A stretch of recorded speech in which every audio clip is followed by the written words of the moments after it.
Bismillahirrahmanirrahim. Assalamualaikum warahmatullahi wabarakatuh. Di video kali ini saya akan mereview sebuah jurnal yang berjudul Implementasi Total Quality Management dalam Pengelolaan Wakaf di Dompet Duafa, Jurnal Ahkam volume 12 nomor 1 yang dirilis pada Januari 2012 oleh penulisnya yang bernama Sudirman Hasan. Dalam jurnal tersebut itu terdapat yang namanya abstrak. Abstrak merupakan penyajian singkat yang berfungsi untuk menjelaskan secara singkat mengenai isi bacaan kepada pembaca. Nah, setelah abstrak ini ada yang namanya pendahuluan. Pendahuluan merupakan latar belakang mengapa penulis mengambil tema atau judul tersebut. Nah, di pendahuluan ini dijelaskan bahwa wakaf merupakan salah satu kekuatan ekonomi bagi umat Islam yang saat ini cukup menarik banyak perhatian dari berbagai kalangan. Nah, berkaitan dengan wakaf tersebut, maka penulis di sini mengangkat isu tentang manajemen mutu terpadu dalam pengelolaan wakaf, yang dimana dalam tulisan ini disebut sebagai Total Quality Management atau yang disingkat dengan TQM.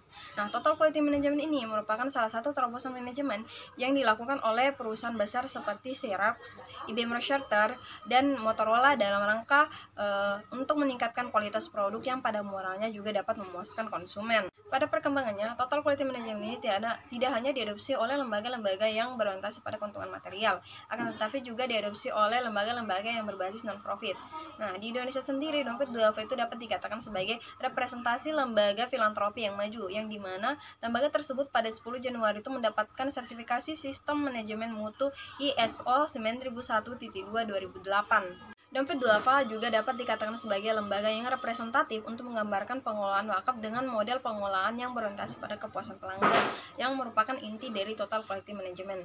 Nah, meskipun implementasi Total Quality Management pada lembaga tersebut belum sempurna, akan tetapi pelaksanaan manajemen pengelolaan wakaf tersebut sudah dapat dijadikan salah satu model bagi lembaga-lembaga pengelola wakaf di Indonesia. Nah, setelah pendahuluan itu ada yang namanya pembahasan. Nah, di sini tuh ada beberapa pembahasan. Yang pertama itu pembahasan mengenai teori Total Quality Management. Nah, Total Quality Management ini hanya dapat dicapai jika memperhatikan secara serius beberapa karakter. Yang pertama itu fokus kepada pelanggan, baik pelanggan eksternal maupun internal. Yang kedua, memiliki obsesi yang tinggi terhadap kualitas. Yang ketiga, menggunakan pendekatan ilmiah untuk mengambil keputusan dan memecahkan masalah. Yang keempat itu memiliki komitmen jangka panjang. Yang kelima, membutuhkan kerjasama tim. Yang keenam, memperbaiki proses secara berkesinambungan. Yang ketujuh, menyelenggarakan pendidikan dan pelatihan. Yang kedelapan, memberikan kebebasan yang terkendali. Kesembilan, memiliki kesatuan tujuan. Dan yang ke-10 adalah adanya keterlibatan dan pemberdayaan karyawan. Pembahasan selanjutnya itu mengenai prinsip Total Quality Management. Nah, berdasarkan yang dikutip oleh Nasution, di sini Hensel dan Brunel mengungkapkan bahwa ada 4 prinsip utama dalam Total Quality Management. Yang pertama itu kepuasan pelanggan, yang dimana setiap gerak aktivitas perusahaan itu ditujukan untuk kepuasan pelanggan. Yang kedua itu penghormatan terhadap setiap orang. Jadi setiap individu dalam organisasi itu diperlakukan dengan baik dan diberikan kesempatan untuk berpendapat dan berpartisipasi dalam tim. Yang ketiga itu manajemen berdasarkan fakta, yang dimana setiap keputusan itu harus didasarkan fakta, bukan perasaan. Ya, yang keempat tuh ada yang namanya perbaikan secara berkesinambungan. Berbeda dari prinsip yang digunakan oleh Hensel dan Brunel, Arthur Tanner di sini mengungkapkan ada 3 prinsip utama dalam Total Quality Management. Yang pertama itu fokus kepada pelanggan, yang kedua perbaikan proses, dan yang ketiga keikutsertaan total.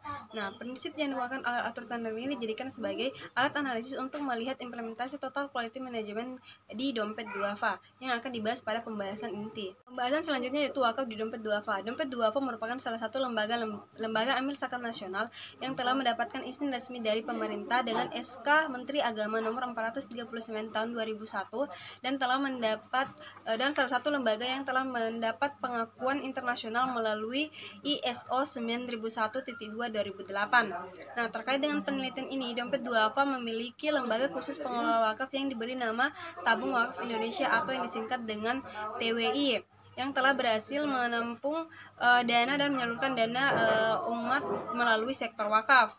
Tabung Wakaf Indonesia berperan sebagai lembaga yang melakukan sosialisasi, edukasi, dan advokasi wakaf kepada masyarakat, sekaligus juga berperan sebagai lembaga penghimpun dan pengelola harta wakaf, khususnya wakaf uang. Tabung Wakaf Indonesia telah berhasil menjaring dana yang cukup besar selama 7 tahun, yaitu pada tahun 2005 sampai tahun 2011 dengan jumlah dana mencapai 59 miliar 42.096.000 rupiah. Pembahasan selanjutnya yaitu pembahasan inti, yaitu implementasi implementasi total quality management dalam pengelolaan wakaf di dompet duafa. Seperti yang telah saya jelaskan pada prinsip total quality management bahwa prinsip Arthur Tanner itu digunakan sebagai alat analisis untuk melihat implementasi total quality management di dompet duafa, yang dimana prinsip yang dikemukakan oleh Arthur Tanner itu ada 3. Yang pertama yaitu fokus kepada pelanggan. Nah, pelanggan di sini tuh berdasarkan pelanggan di sini yaitu pelanggan baik eksternal maupun internal. Adapun pelayanan prima yang diberikan dompet duafa kepada pelanggan eksternal yaitu ketersediaan layanan telepon bebas pulsa, adanya kecepatan tanggapan atas keluhan dan ataupun pertanyaan, dan adanya media cetak ataupun elektronik yang memudahkan wakif dalam mencari informasi ataupun penyaluran dananya.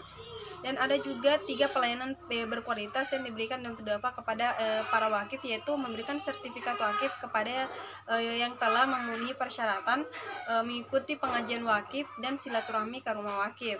Dan untuk para penerima manfaat itu dompet duafa mengalokasikan 50% hasil pengelolaan wakaf untuk para penerima manfaat. Adapun sisanya itu hasil pembagiannya 40% itu untuk maintenance wakaf dan 10% itu untuk nasir. Nah, untuk pelayanan prima bagi pelanggan internal yaitu dengan memberikan gaji yang cukup untuk kehidupan yang layak, memberikan jaminan kesehatan, adanya jaminan hari tua, dan adanya peningkatan kesejahteraan karyawan secara bertahap. Prinsip yang kedua yaitu perbaikan proses secara berkelanjutan. Nah, untuk mencapai perbaikan proses secara berkelanjutan, dompet duafa ini menyusun visi, misi, dan tujuan yang jelas. Visi, misi, dan tujuan ini akan memberikan arahan kegiatan yang lebih fokus dan dapat dikontrol setiap saat. Selain itu, untuk mencapai proses kegiatan yang maksimal, perlu ditemukan rasa kerjasama dalam tim. Dan dalam keuangan itu, dompet duafa melakukan audit internal dan eksternal yang dapat dikontrol setiap saat. Untuk meningkatkan skill karyawan juga dompet duafa sering memberikan kegiatan kepada karyawan seperti kegiatan pelatihan, pemagangan karyawan, dan pengiriman karyawan untuk mengikuti peningkatan kualitas ataupun skill. Untuk mencapai harapan yang tinggi, sarana dan prasarana juga telah disediakan oleh dompet duafa untuk meningkatkan kualitas kinerja.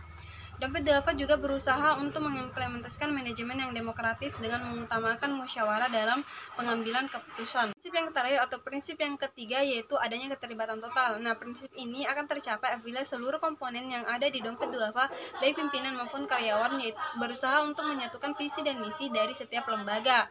Karyawan dapat memberikan saran yang konstruktif kepada pimpinan agar semangat kerja tetap terjaga. Posisi karyawan juga bukan sebagai bawahan, melainkan sebagai mitra kerja agar seluruh karyawan bekerja saling bahu-membahu untuk mencapai kualitas yang diinginkan. Karyawan juga dapat bekerja secara proporsional sesuai dengan bidangnya. Kita telah sampai kepada pembahasan yang terakhir yaitu implikasi teoritik. Secara teoritik, hasil penelitian tentang implementasi total quality management di dompet duafa telah memberikan kontribusi penting terhadap pembangunan teori total quality management yang sudah digagas oleh para pendirinya. Temuan penelitian ini mengungkapkan bahwa penerapan total quality management di lembaga non-profit seperti dompet duafa menunjukkan bahwa penerapan total quality management dapat memberikan layanan yang memuaskan bagi pelanggan eksternal maupun internal. Keuntungan lembaga non-profit juga dapat berupa keuntungan materi maupun non-materi, misalnya peningkatan kepercayaan masyarakat dan pertambahan jumlah aset wakaf yang berujung pada peningkatan hasil pengelolaan wakaf. Dengan begitu, memberikan layanan yang bermutu kepada pelanggan dapat menjadi salah satu bentuk ibadah sosial yang tak kalah besar manfaatnya dengan ibadah ritual. Aplikasi teori lain yang dapat ditemukan dalam hasil penelitian ini bahwa penerapan total quality management di lembaga wakaf itu memerlukan waktu yang cukup lama, seperti halnya dompet duafa yang telah merancang standar mutu pada 2001 dan baru bisa diakui sebagai lembaga yang menerima ISO secara utuh pada tahun 2011. Nah, dalam hal ini itu dibuktikan bahwa selama sebuah organisasi ataupun lembaga bertekad untuk menjadi kualitas sebagai motivasi dan tujuan utama, maka total quality management dapat dipastikan akan terus menyatu dan mewarnai dalam segenap langkah mereka untuk meraih sukses. Baik, itulah tadi hasil review jurnal dari saya. Apabila ada salah kata mohon dimaafkan. Sekian dari saya. Wassalamualaikum warahmatullahi wabarakatuh.